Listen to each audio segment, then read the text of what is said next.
My full name, as I was born, is Margaret Anne Fletcher. I was born in the year of our Lord 1843, in the hills just outside of Cincinnati, Ohio. The farm my family called home back then, well, it wasn't much, mind you, but it was ours. Or at least it should have been mine too. Pauses, breathes. My pa worked the fields from sunup to sundown, and my ma, she kept the house and made sure we had enough to eat. Though sometimes I reckon she cared a bit more for her comforts than for what was right for her children. I was a bright-eyed girl then, not more than a slip of a thing, but I knew.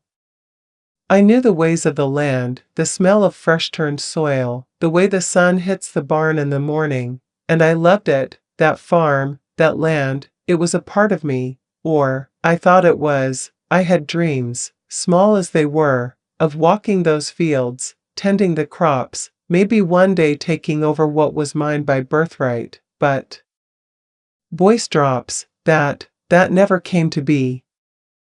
You see, my ma, she had her own plans that didn't include me having a say, or even a share, of what belonged to me, my dowry, as folks like to call it, the land, the little house, the savings tucked away, the pieces of property my pa and I had hoped would be mine one day. It all got taken from me, given over to, well, not to me, that's certain. She kept it, all of it, for herself, and there I was, just a girl of 15, staring at a life that suddenly seemed so much smaller than I'd ever imagined it could be.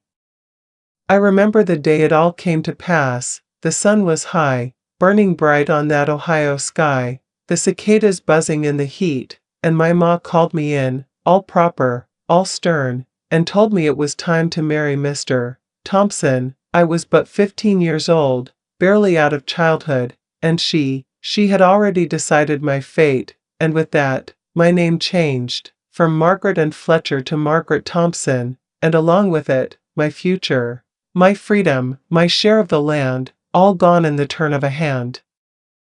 I can still see her eyes, the glint of determination, the way she looked at me as if I were just another piece of property to be moved about, not her own daughter, and I felt small, not because of the man I was to marry, oh, he was older, and stern enough, but because the hand that should have nurtured me, that should have guided me, had taken what was rightfully mine. And so it began, the long, slow stretch of life where I had to reckon with what was done to me. I was not yet woman, yet the weight of injustice settled on my shoulders like a heavy sack of stones. I didn't speak of it to my pa. He was, well, he'd gone along with it, silent as the grave, but I felt it, every day, every breath, every glance at the empty space where my home once promised freedom.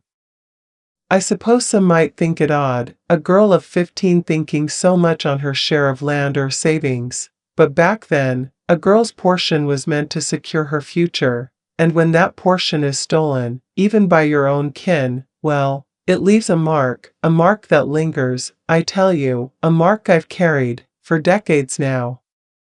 And that, friends, is where my story begins, not with laughter, not with the soft melodies of a childhood at play, but with a question that would haunt me for 60 years and more. Can a girl forgive a mother who steals her life before it even begins? Pauses, looks down, then back at camera. I do not know the answer yet. It was the summer of 1843, and though the sun shone on Ohio's fields, it cast a shadow over my heart, a shadow that would not lift for many, many years. But I tell you, even now, the memory of that day, of my name being changed, of my inheritance being taken, it stays with me, and it is from this place, this hurt, that my story must be told. Because one cannot speak of the life that comes after, without first telling of the life that was stolen. Long pause, draws a slow breath, and that is what I must do. I was born, as I said, in a small homestead just outside of Cincinnati, Ohio, in the year 1843. My pa, Thomas Fletcher, was a hard-working man, tall and sturdy, with hands calloused from the plow and from mending fences. He had a quiet sort of strength, the kind that spoke more in his actions than in his words. My ma, Eleanor Fletcher, she was a sharp woman, careful with what she had, thrifty to a fault, I'd say, always thinking of tomorrow, but sometimes forgetting that tomorrow might need more than just coin and land, it might need a daughter's heart, too. Our house was a simple thing, built of weathered oak and stone, with a sturdy roof that creaked and groaned in the wind, the floors never quite aligned, and in winter, the chill would creep under the cracks, but we kept warm with firewood Pa cut himself in quilts my ma stitched from scraps of old dresses. I loved that house. It smelled of home, of bread baking, of livestock, and of summer rain on the fields. That was my world, my safe little patch of Ohio, and I knew it as if it were part of my very bones. Pa and I worked side by side in the fields most days. He taught me to plant the corn, to tend the livestock, to know the smell of the soil after rain. Margaret, he'd say, wiping sweat from his brow, a girl who knows the land will never be lost, and I believed him. Those moments, laughing as we chased the chickens, or as I tried to lift the hay bales bigger than I was, felt endless. I felt capable. I felt wanted. Ma, well, she was a different sort of teacher. She taught me how to scrub floors until they shone, to mend torn shirts and patch-worn stockings. She watched the pennies as if they were gold, counting every coin, saving every scrap of cloth, planning every morsel of food. I loved her dearly, for all her fussing and for the warmth she did provide, but I also learned early that her mind often wandered toward her own comforts. She could be gentle, yes, and she had her moments of laughter, the kind that made the house feel light, but she had a streak of self-preservation, a way of putting herself first when times were hard, not cruel, mind you, just careful, sometimes too careful for a young girl's hopes. We had neighbors, some near, some a bit farther, and we often traded eggs for flour, or milk for butter, the way folks did in those days. I played with the neighbor children, running barefoot across the fields, chasing after dogs and kittens, or swinging from the limbs of the old oak trees that dotted the hills. Summer evenings smelled of hay and smoke from the chimneys, and we'd sit by the fire, Pa reading aloud from the Bible, Ma humming hymns under her breath, and I'd feel safe. School was a small wooden building a few miles down the road. I'd walk there in the morning, my satchel on my shoulder, and learn what the teacher had to teach: reading, writing, arithmetic. I loved words, I loved stories, and I loved learning. Pa would sometimes sit with me at night by candlelight, asking me to recite what I'd learned, correcting me patiently when I stumbled. Knowledge, he said, is a treasure no one can take. I held on to that as tightly as I could. Life at the farm had its routines, its rhythms: milking the cows at dawn, tending the garden, mending fences, fetching water from the well, churning butter in the heat of summer, and carrying firewood in winter. Each day had its tasks, and I found comfort in that order, in knowing my place, in feeling useful. And though Ma fussed and fretted, she also praised when the chores were done right, and I craved that small approval. I remember one summer, I think I was about 10 or 11, Pa let me ride the horse by myself for the first time. I was so nervous, so afraid I'd fall, but he encouraged me gently. You can do it, Margaret, you just need to trust yourself. And for a moment, I felt unstoppable. That moment lingered, a bright spot in my memory, like a sunbeam across the fields. Yet even then, I'd noticed the little things about Ma, the way she counted the coins, keeping a sharp eye on every penny, the way she would fuss over what to cook, what to save, and how to make a little go a long way. I could see the care she put into the household, but I could also see how her mind was never truly at rest, not with the farm, not with Pa, and not with me. She was a woman who always had her eye on the horizon, thinking of herself and her comfort first, even when it meant making hard decisions. And I loved her still. Oh, how I loved her. I loved my pa too, dearly, and in those early years, I felt protected, I felt cherished in a simple way, as a girl could be. I never suspected that one day, all this comfort, all this love, would twist into something else, that the hands that held me, that guided me, would one day decide I was not to inherit, not to hold, not to call even a little of this life my own. I was 15 when the farm, and my life as I knew it, began to slip through my fingers, but up until that summer, up until the day my mother's ambition and thrift decided for me, I had a childhood rich with learning, love, and labor. I had known warmth, laughter, and the scent of hay in the morning. I had believed in fairness, in family, in the promise that what is sown today might be ours tomorrow. And yet, all those years of careful guidance and gentle love could not prepare me for what was to come, for as sure as the Ohio sun rose over our fields each day, so too did the shadow of loss and betrayal wait for me in the years ahead. I was just 15 when it all happened, when my life, as I knew it, was shifted from my hands and placed squarely into another's. I remember that morning like it was yesterday, though the years have piled one atop another. The sun rose over our fields, the dew still clinging to the corn, and I was sent to the kitchen for breakfast, unaware that this day would mark the end of my childhood in ways I could never have imagined. Ma came into the room, her eyes sharp, her hands folded tight, and she spoke in that firm, deliberate tone she often used when she meant for no discussion. "Margaret Anne," she said, "you'll be wed to Mr. Thompson come next week. It is settled, your pa and I have spoken, and it is for the good of this family." I froze, my hands gripping the edge of the table. "But, Ma, I'm only 15, I don't know him," I stammered. My voice sounded smaller than it felt. "You know enough," she replied sharply, "and it is not about what you know. It is about what is right for our household, the dowry, the property, the farm. You'll see that this arrangement is proper. You'll do as you're told." I wanted to cry out, to protest, to demand that my voice mattered, but I had learned long before that in this house, my voice was gentle, soft, easily brushed aside, and I was only a child. I had no recourse, no counsel, no real chance to choose. My heart pounded, a mixture of fear, confusion, and something bitter I couldn't name. The weeks that followed were a haze of preparation I did not ask for. I was measured for dresses that felt too heavy, ribbons that chafed my wrists, shoes stiff as the planks on our barn floor. Ma oversaw every detail, ensuring the finest linens, the neatest embroidery, yet in her insistence, I could see the edge of her calculation. This wedding would secure her comforts, her security. What little I had was already slipping away, quietly, unseen by the world, but clear to me.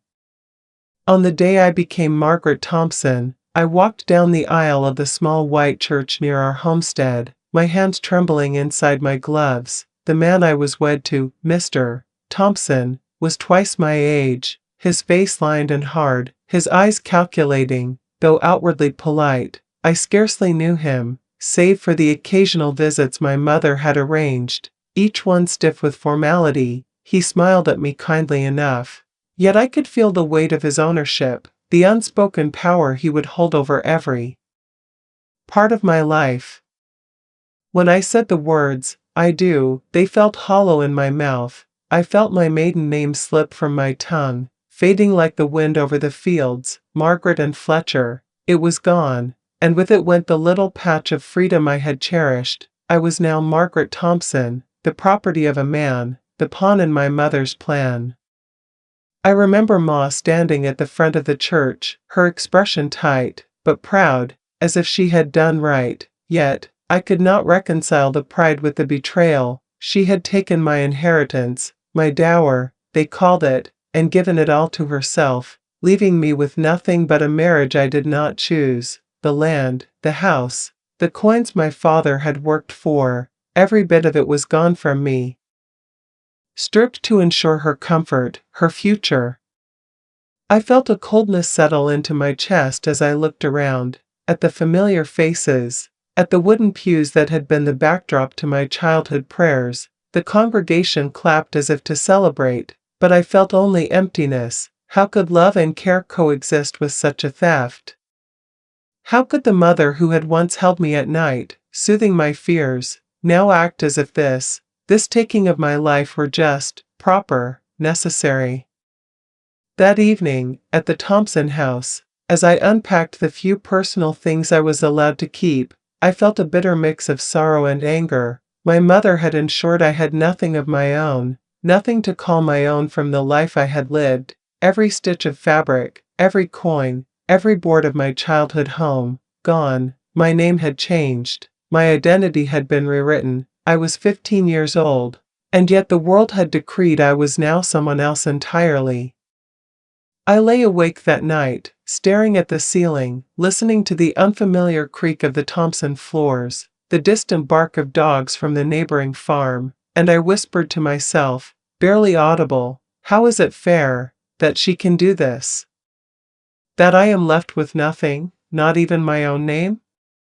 And though I was young, though my body was small, my heart already carried a weight that would follow me for 60 years, a weight of betrayal, a weight of stolen inheritance, a weight that no amount of prayers could immediately lift. I had been forced into a life not of my choosing, and the first question that lodged itself into my spirit was one I would wrestle with for decades. Could I ever forgive such a thing? The days following the wedding were quiet in the household. Ma visited often, overseeing my chores, instructing me in the ways a proper wife should tend to her new home. She reminded me, subtly, of the land and money I would never see, of the dowry I had been denied. I could feel her satisfaction, her sense of accomplishment. It was a triumph, and yet, it was at the cost of my innocence, my voice, my childhood. And so began my life as Margaret Thompson. The name felt foreign, heavy on my tongue, the man I was married to. I would learn to live with him, to manage his household, to bear children and carry out the duties expected of me. But inside, a part of me stayed Margaret Anne Fletcher, the girl who had walked barefoot through Ohio fields, who had laughed and dreamed, who had known her pa's love and her ma's attention, before it twisted into this shadow of possession and control. Every glance at the house, every passing of the fields I had grown up on, reminded me of what I had lost, and every night, I whispered my mother's name in anger, in sorrow, in disbelief. Eleanor Fletcher, how could you do this? How could you take what was mine and call it right? How could you decide, with such cold calculation, that your comfort was worth more than my freedom, my life, my name? That was the day I became not just someone else's wife, but someone who would carry the quiet, simmering fire of 60 years of unresolved grief, the question of forgiveness, and the bitter lesson that even the closest family can commit acts that wound deeper than any stranger ever could. After the wedding, the full weight of what Ma had done settled over me like a storm cloud that refused to pass. I'd thought marriage was a passage, a joining of hearts, maybe even a gentle handing of care from one family to another, but what I found was nothing but absence. My pa's farm, the house where I had taken my first steps, the orchard I'd wandered barefoot through, the small pile of coins saved in my little wooden box under the floorboard, every bit of it, gone, taken, not given, taken. Ma had claimed it all for herself, as if my existence were a mere inconvenience to be swept aside. I remember the morning I realized it in full. The sun had barely risen, and I stepped outside, expecting the familiar smell of tilled soil, the rows of corn bending in the wind, the fence my pa had built with care. But the land belonged to her now, fenced off differently, patrolled by her overseers. Even our little barn had new locks. The keys, which should have been mine as a daughter, were not mine. My voice mattered not. I felt my knees weaken, my hands shake, and for a moment, I simply leaned against the fence, letting the early morning dew soak through my skirts, trying to anchor myself to something that was still familiar, yet not mine. The coins, my little hoard of copper and silver that I had secretly counted and tucked away, it vanished too. Ma had taken it, called it part of my future security, though in truth it secured nothing for me. Every copper, every silver piece, every scrap of paper that might have been my little claim to independence was gone. It struck me then, with a bitter, almost physical pain, that she had stolen not only my name, not only my freedom, but my very footing in the world. I was left with nothing but the apron on my back and the bed I was expected to sleep in. And it wasn't just the tangible things, it was the knowledge that my own mother had decided, without pause, without asking me, that my life was hers to shape, that the love I thought was safe and tender had been a vessel for control, and all my hope for fairness and kindness had been tossed aside as if it were dust in the wind. The bitterness crept in, curling around my heart like smoke, whispering, "You have nothing, nothing you can call yours, nothing you can protect." I tried to speak to Ma once, just once. Why would you do this?" I asked, my voice trembling, barely above a whisper. She looked at me, sharp as a hawk, and said, "Because it is the way of the world, Margaret. Security comes before sentiment. Do you think your pa and I would have left you helpless if you'd waited? No, this is what is best for all of us." Best for all of us, she said, and yet the word us did not include me, not the me who had dreamed among the apple trees, who had imagined her life stretching with laughter and sunlight. The us she spoke of was her comfort, her plans. I was simply the girl whose innocence and property were convenient for her purposes. The days blurred into chores, into meals, into quiet, measured obedience. Each task was a reminder of what had been taken. I planted seeds, yet the soil I tilled was not mine. I swept floors, yet the boards were not mine. I cooked meals, yet the hearth did not belong to me. And every evening, as the sun sank behind the trees, I lay awake in the dim candlelight, staring at the shadows of the walls, feeling the hollowness of a life stripped bare. It was not only the farm and coins that hurt, but the sense of injustice, the cruel unfairness of it all. I understood in that quiet, aching way that children sometimes do, that life could be robbed from you without a word, without cause, without care, and the worst part was that the thief was the one who had given me life, my own mother, whose hands had once brushed the hair from my forehead, whose voice had sung me to sleep, had become the instrument of my loss. I grew to notice the smallest things, how Ma would smile as she walked past the orchard that once belonged to us, how she would count her coins at the table with a gleam in her eye, how she would remark casually about the wise choices she had made, as if the life I had lost were nothing but a story told by someone else. And I began to understand something painful and enduring, that some betrayals are not loud, not violent, they are quiet, calculated, and deliberate, leaving a mark that no one else sees, but which burns all the same. Even as the years rolled on, the memory of that day and the days that followed clung to me. Each glance at the farmland, each thought of my father's gentle eyes, each recollection of laughter in the kitchen before everything shifted, it all reminded me of what I had lost. And though I was to live my life as Margaret Thompson, obeying, serving, carrying on, that knowledge of theft, that bitter understanding of injustice, stayed with me. It fed a quiet fire within, a fire that whispered to me in the dead of night, "You were robbed, you were wronged, and never forget it." It shaped my steps, my words, my thoughts, and, though I would learn the manners and roles expected of a wife, though I would bear children and tend a home, that loss, the loss of my inheritance, of my childhood, of my rightful claim to a life of some small measure of choice, never left me. It became part of me, part of the shadow I carried through 60 years, and part of the story I would tell, not with the hope of reconciliation, but with the need to witness what was done. Because some debts are not counted in coins or acres, some debts are counted in years, in silences, in hearts quietly breaking under the weight of what cannot be returned. And this was my dowry, a lesson in loss, a measure of injustice, and a seed of that quiet, enduring fire I would carry all my life.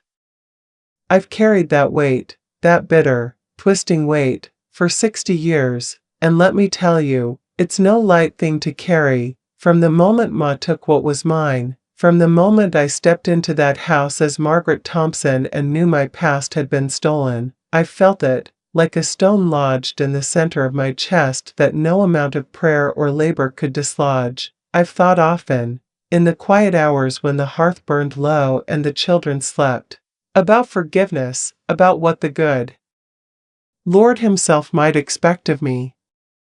I remember kneeling by my bedside one night, hands pressed together so hard my knuckles ached, whispering through the shadows, "Lord, give me peace, show me the way to let go." And I meant it with all the earnestness of a 15-year-old girl turned wife, turned daughter in name only, and yet, in my heart, the fire of outrage and grief would not die. I could not, would not, let it go. It was my story, my life, my stolen days and nights, and to release that fire seemed, somehow to release the truth itself, to say that what was taken from me didn't matter.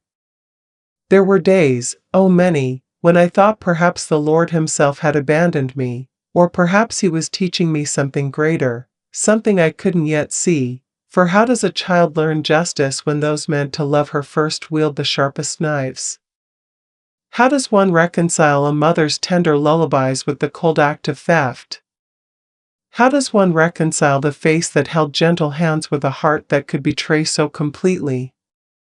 I wrestled with these questions like a sinner writhing in a trap of her own making, and the answers were never simple. I prayed often, not for her forgiveness, not for her salvation, not even for her recognition of what she had done. No, I prayed for myself, for the strength to endure, for the clarity to see my own worth even when every worldly measure said I was nothing. I prayed the Lord would judge her as He saw fit. I confessed to the darkened corners of my room, but never asked Him to forgive her for my sake, for to ask that would have been to betray my own anguish, to smooth over the jagged edges of my loss as if they were merely trivial scratches. They were not scratches, they were the clefts and chasms of my life, carved by her choices, and they bore witness to a truth no faith alone could erase. And yet, I thought of the scriptures, of the parables I learned in church as a child, before betrayal had learned to wrap itself in the voice of the familiar. "Forgive," they said, "forgive, and ye shall be forgiven. Love thy neighbor as thyself. Honor thy father and thy mother." But how could I honor a mother who had robbed me of my very inheritance, who had bent the world to suit herself while trampling my small, tender claims? How could I love her when love had been the instrument of my loss? I asked the preacher once, timidly, as I sat in the pew with my fingers laced tight around the hymn book, "Is it sin, sir, to carry grief for 60 years?"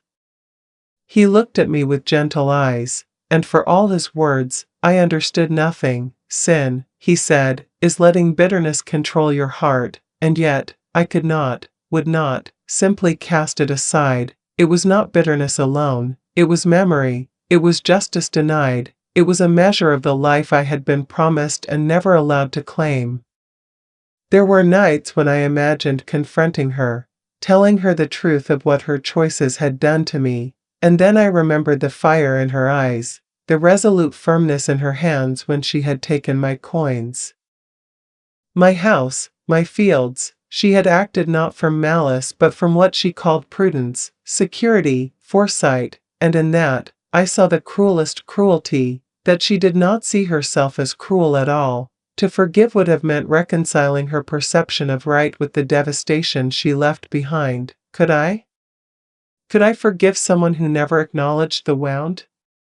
And so I prayed, and I labored and I lived, and through it all, the question of forgiveness was like a door I could see but never open. Some days, I thought perhaps forgiving her would be like forgiving the wind for blowing down a house, like forgiving the rain for drowning the corn in my father's fields. Nature, fate, circumstance, none of it asked permission, none of it cared for the heart it bruised, and yet, the Lord, He is merciful, He is just, He is patient beyond imagining. I wondered if perhaps He understood the weight I carried better than I did myself.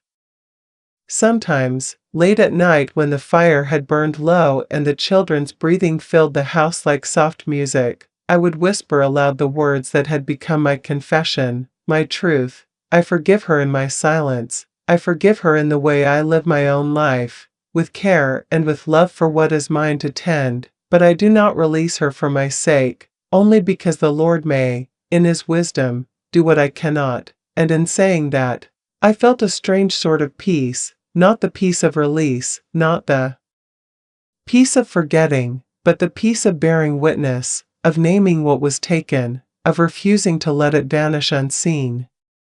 So yes, 60 years I have carried it, 60 years I have turned it over in my mind like a stone in my palm, sharp edges, and all, and in the carrying, I learned something crucial, that to forgive is not always to forget, that mercy does not erase justice, that faith can coexist with outrage, and though Ma's choices shaped the first chapters of my life, they did not define the whole story. The story is mine to tell. The story is mine to live, and in that telling, in that living, I have found a measure of strength that no theft, no betrayal, no even the coldest, hardest hand of a mother could ever wholly steal.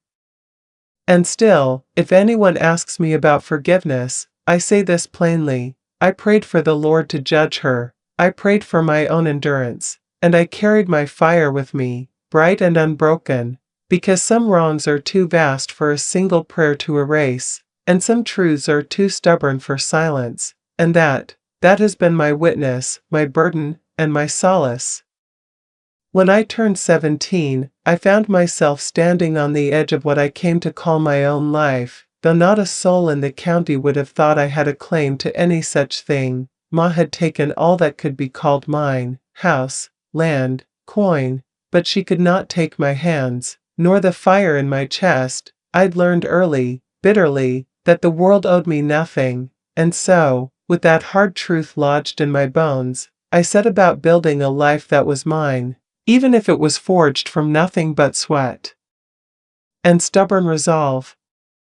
I remember the day I first laid the corner posts for my own little cabin on the far edge of what had once been my father's fields. The soil was stubborn, clinging to my boots as if it knew I did not belong, but I belonged by right of labor, by right of heart, and so I dug, and I sawed, and I hammered until the sun sank low behind the hills, and the shadows of the trees stretched long across my work. I did not cry that day, though my hands bled, nor did I call out to anyone for help. I had learned well the art of standing alone.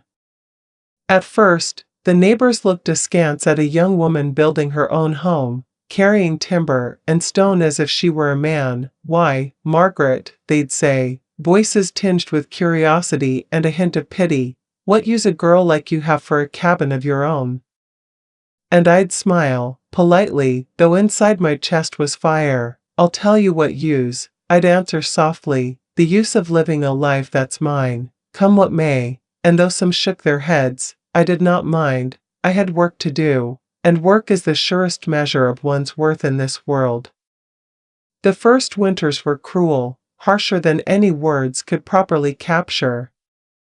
Snow would drift in through the cracks, and the firewood I chopped at dawn would scarcely last past noon. My hands were rough, my fingers cracked, my back ached as though I had carried the weight of the world itself, and yet, every evening when I laid my head down on the thin mattress I had stretched across the floor, I felt something unfamiliar, something I had never known in the house I was born into. Freedom, not freedom of riches, not freedom of comfort, but freedom of choice, the choice to rise, the choice to labor, the choice to tend the small plot of earth and claim it as my own. That freedom, hard-earned and bitter, tasted sweeter than any coin or dowry ever could.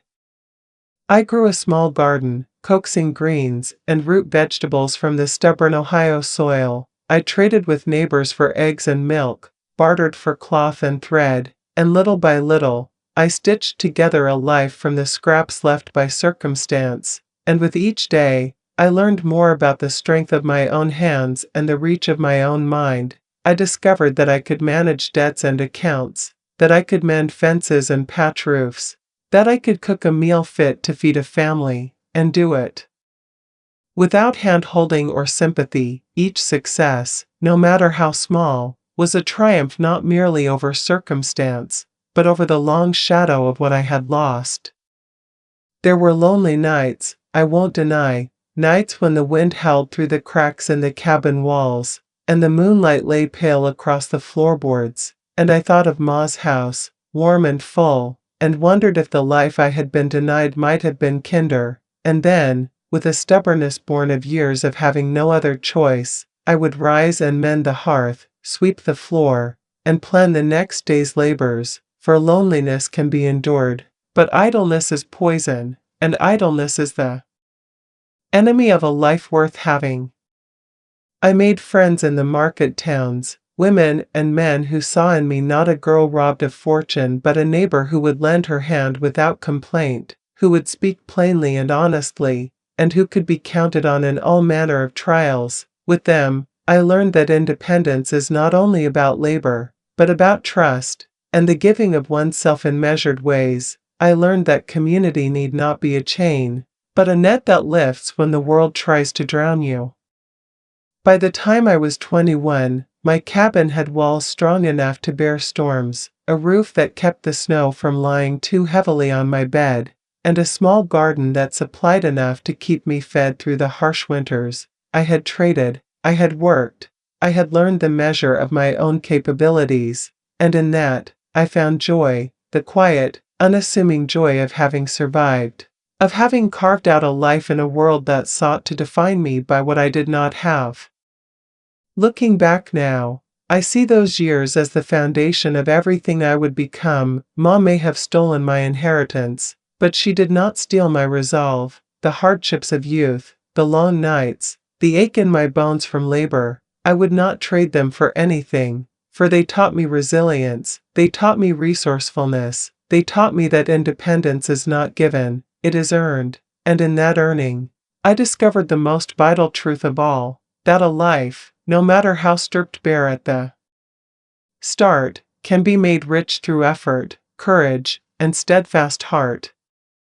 And so I carried on, hammer in hand, mind sharp, heart steady, knowing that the world might take all it pleases, but it could not claim my spirit, for spirit is forged in fire, and mine, once set alight by loss, could not be quenched. This cabin, these fields, this life I built from scratch, they are my testament, my defiance, and my home.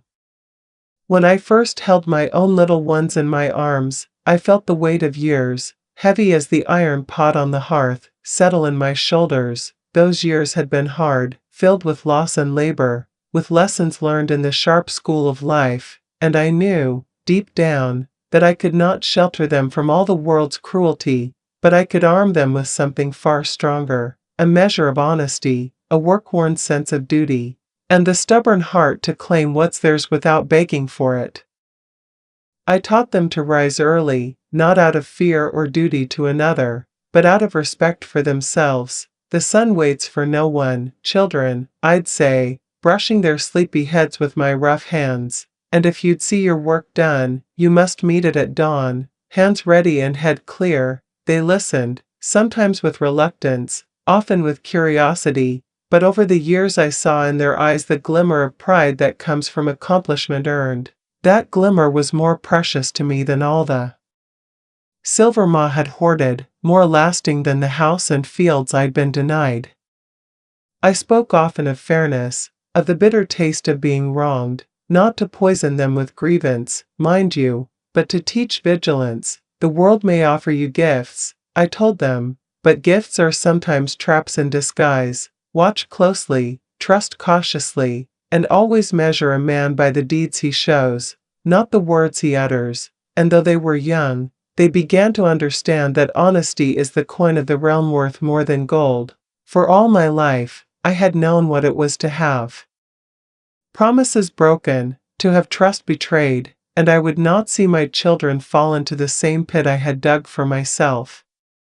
I taught them the value of work, not as a punishment, but as the proof of living with integrity. We labored together in the garden, we repaired the cabin roof side by side, we chopped wood and hauled water, until the rhythm of labor became second nature, until they could feel the satisfaction that comes only when a day's toil bears fruit, and I made sure they understood that labor without care, without honesty, was worth less than nothing at all. A day's work done with falsehood, I would tell them, is like planting seed in barren soil. Nothing will grow but weeds. And I did not spare them the stories of my own youth, tales of how Ma's greed and thoughtlessness stripped me bare, how a world I thought I could trust had offered me only deceit. I told them not to hate, mind you, but to understand. You cannot always choose what is taken from you, I said, but you can choose what you build in its place, and what you build must be strong, honest, and your own. I wanted them to carry both the knowledge of caution and the courage to act, to balance wisdom with bravery, so that the shadows of past wrongs could be seen, named, and yet not allowed to rule their hearts. When they faltered, as all children do, I guided them with gentle firmness, sometimes patience, sometimes a sharp word, always with the knowledge that the lessons of life are learned in small increments, in repeated trial, not in comfort or easy answers. And when they succeeded, oh, how I rejoiced! Not in pride that puffs the chest, but in quiet, deep gratitude for the seeds of character taking root. Those victories, though humble, were proof that my years of labor, both in building a life and in teaching them, had not been in vain. And in the quiet evenings, when the children were tucked in and the hearth fire glowed low, I would sit and watch the cabin shadows dance along the walls, thinking of the twists and turns that had brought me here. I thought of Ma, of the stolen inheritance, of the bitter lessons learned, and I whispered a prayer, not for her, but for strength to guide my own, that they might grow to be better, wiser, and freer than I had been. May you carry the truth, and may it carry you, I would murmur into the night.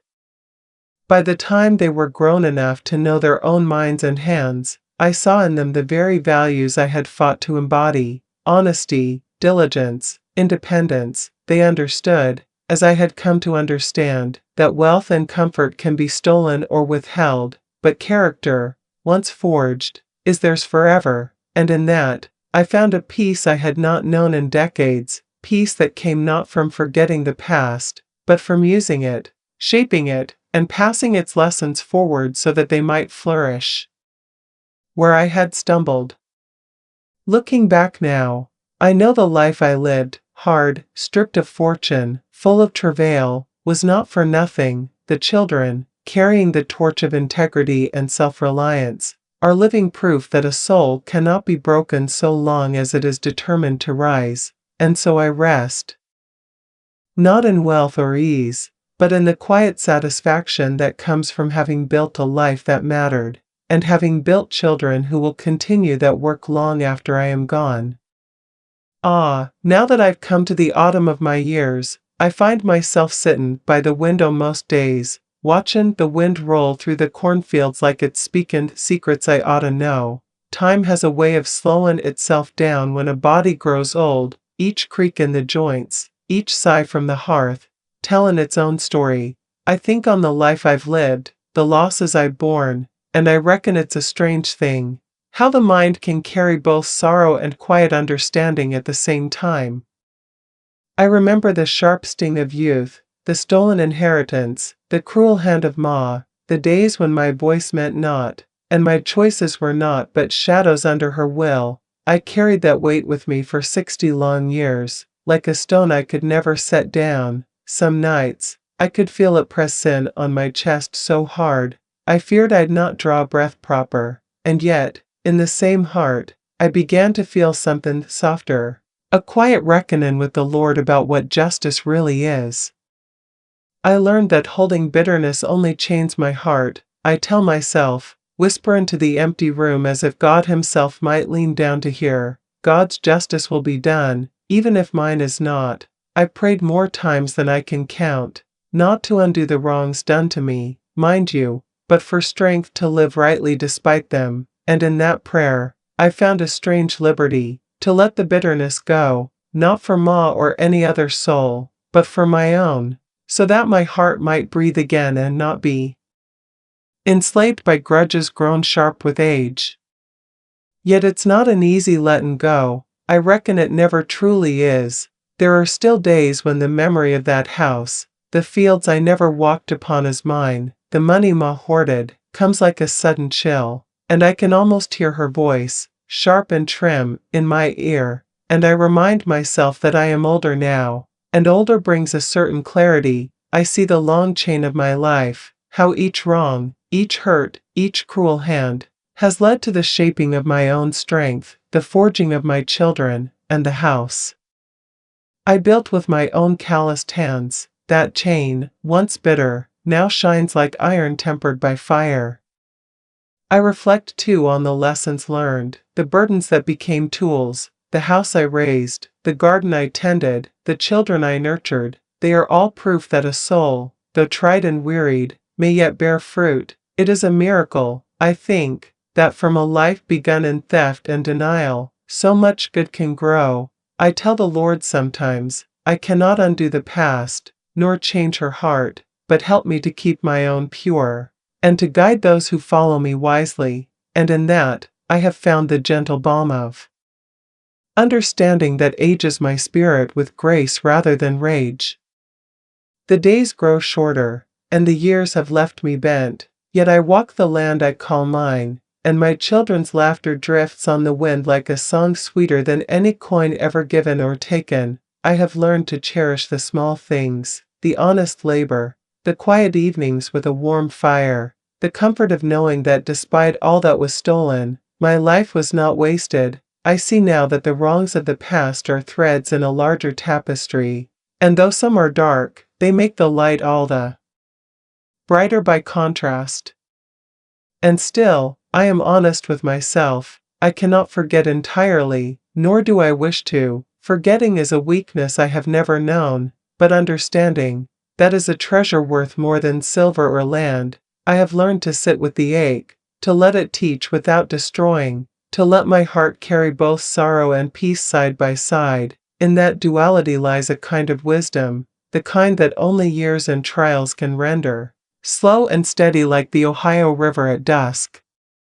I reckon, as I sit here and watch the sun sink low behind the hills, that life is neither fair nor cruel, but simply what we make of it. Ma's choices shaped me, yes, but not entirely. My own choices, guided by work, faith, and stubborn determination, have carved a life worth living. I am both a product of past wrongs and a testament to rising above them, and in that, I have a peace that I never thought I'd know in my youth, a quiet assurance that though justice may tarry, life itself can offer recompense of a different sort, dignity, love, and the knowledge that my heart, at last, is free. Ah, now, I'd like you to settle in a spell, and hear me out proper. I reckon I've told ye much of my life, how it began on gentle hills near Cincinnati, the hand I was dealt by Ma, the loss of my name, my home, my very inheritance, and how I carried all that weight, heavy as a sack of stones, for nigh on 60 years. I've shared with ye my sorrow, my reckonin' with God, and my slow findin' of peace, though the ache never fully left. And now, I find myself lookin' straight at ye, as if ye were here in this very room, sittin' across the hearth. There's a question I've carried all my life, a question that has haunted my quiet hours and made me wrestle with my own heart, and I lay it before ye now. If your own parents, those who ought to love ye without condition, betray ye for their own comfort, their own gain, can ye forgive them? Can ye set aside the hurt that gnaws at your chest, the bitter memory of what was taken, and find it within your heart to let it go? I reckon it ain't a simple matter, I reckon it feels like a skin a body to walk on a path with no ground beneath it, like reachin' for a candle in the wind. I pause here, dear listener, and I take a deep breath, slow and steady, for it is no small thing to ask this of another soul. I pause so ye might feel it, too, the weight of the question: can forgiveness exist when betrayal is served on the plate of kinship? My own hands tremble as I speak it, for I remember my own trembling when Ma handed me into a life I did not choose, stripped me of my name, my inheritance, my very sense of freedom, and yet, here I sit, older now, worn, but still standin', still breathin', and still wrestlin' with this moral burden. I will tell you what I have learned, though I do so with all the humility a woman of my years can muster. Forgiveness. It is not a gift we give to the one who has wronged us. No, it is a labor of the heart and spirit, done for ourselves. It is a choice we make to release the poison, so that it does not rot us from the inside. I prayed the Lord for strength. I prayed He would judge as He saw fit. But I never asked Him to forgive her for my sake. That, I reckon, is the difference, too. Forgive is not to forget, nor to say that wrongs were righted. It is to free one's own soul from the bitter chains of memory.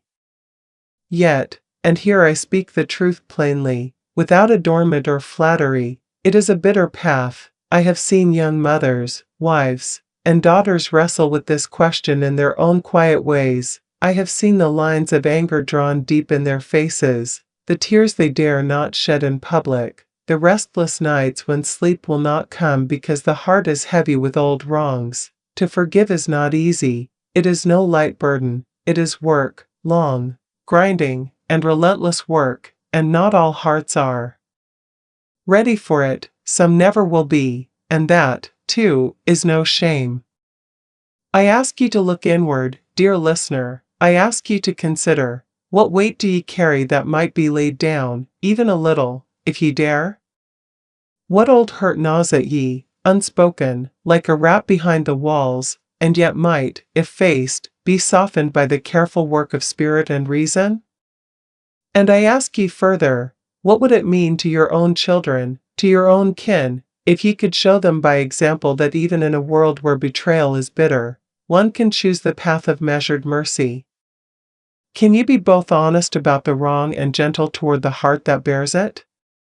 I let my hands rest now, tremblin' less, but still shaken from the weight of this question. I take a slow, long breath, and I let my eyes wander as if I am lookin' beyond this room, beyond these hills, beyond time itself, searchin' for an answer that might not come, and I tell you plainly, it is the hardest question of my life, harder than losin' my home, harder than losin' my name, harder than wrestlin' with the bitter shadow of 60 years, forgiveness of one's kin. It is a test, a moral trial.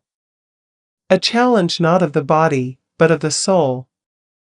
I pause again, and I look ye in the eye, or as close as I might through the veil of this screen. I let the silence stretch, so ye may feel the weight, so ye may hear your own heart answer before ye speak, before ye write, before ye judge. For the answer is not mine to give, the answer is yours, dear listener, and perhaps, in wrestlin' with it, ye may find somethin' of your own strength, somethin' of your own clarity, and perhaps, a way to let the bitterness go, at least a little, so that your heart, like mine, might breathe once more. Take your time with this question, I beg of ye, let it linger, let it burn, let it teach ye what it may. And then, if ye are ready, let us speak of it, let us hear each other's reckonings, for there is power in voice, in shared sorrow, in the quiet knowledge that none of us are alone in bearing the weight of those who oughta have loved us best. And with that, I shall rest my hands, draw a deep breath, and let the silence answer for a moment. Think on it, dear listener, think well. Now, as we come to the end of this long road I've walked with ye, I reckon it's time I speak plain, from the heart, about what it all has come to mean. I've told ye about the hand I was dealt, the betrayals, the losses that cut deeper than any blade, I've told ye how my ma handed me off at 15, how she took the land, the money, the home that oughta have been mine, and how that bitter memory rode with me for nigh on 60 years, heavy as a millstone around my neck. I've spoken of my prayers, of reckonings with God, of the long wrestling with the question of forgiveness. But now I want to tell you what I found on the other side of all that hurt, for though the world may have taken much from me, and though the heart may ache in ways a young girl cannot rightly imagine, it is possible, it is possible, to build a life worth the breath we take, to forge meaning from the sorrow, and to leave something of value for those who come after us. I built my own home, brick by brick, timber by timber, with hands that knew work and eyes that knew longing. I tilled the earth, I cooked my own meals, I kept my hearth warm in the cold Ohio winters. I learned that life is not merely what is handed to ye, but what ye make of the hand ye hold. And oh, my children, how richly have they filled my heart. I taught them honesty, taught them the worth of their own labor, the value of truth, and the courage to make a life for themselves no matter the cards fate deals. I taught them that while the world may be unjust, and the hearts of kin may fail, a person can still live with dignity, with principle, with strength, and in their eyes, I have seen my own lessons reflected, the seed of my experience growing into something gentle, firm, and steady in the next generation. It is a comfort unlike any other, a balm for a lifetime of hurt, and it is mine to cherish whether or not the past ever sees reconciliation. I have found peace, dear listener, though it is not the peace ye might think. It is not born of forgetting, nor is it born of forgiving in the sense of absolving those who wronged me. Nay, it is a quieter peace, the peace that comes from knowing I have lived rightly within my own heart, that I have labored faithfully, loved truly, and raised my children in truth. One can hold the memory of betrayal and yet still find moments of joy. One can carry the weight of old wrongs and yet still sleep with a soul unchained. I remember the years of this recording, the miracle of it, how in 1937 a wax cylinder captured voices like mine, voices trembling with age and experience, and how soon after, the acetate disc would carry our words further still. I think on that now, marveling that something as fleeting as speech, as fragile as breath, can be preserved to speak across the years, and in that, I find a lesson. Even when the world may take from us, even when kin may betray, what we do, what we teach, what we leave behind, it can endure, it can speak to those who follow, who listen long after we are gone, and it can carry the weight of our lives, our struggles, our triumphs, across the span of time. So I leave you with this, friends: it is possible to find hope in a world that oft seems cruel.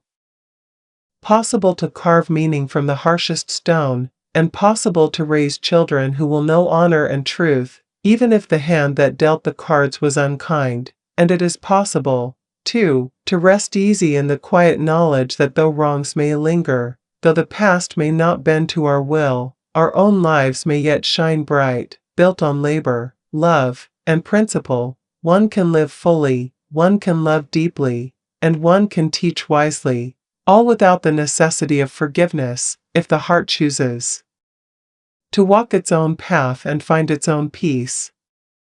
I reckon, after all the years, that is the lesson I would press upon ye: live your life with purpose, love with intention, and let the work of your hands and the honesty of your heart be the true inheritance you leave, for in the end, those are the treasures that cannot be stolen, the wealth that no betrayal can touch. I've seen much in my days, loss, sorrow, and hard reckonings, but I have also seen the quiet beauty of a life lived rightly, and I can say, with all my breath, that it is worth it.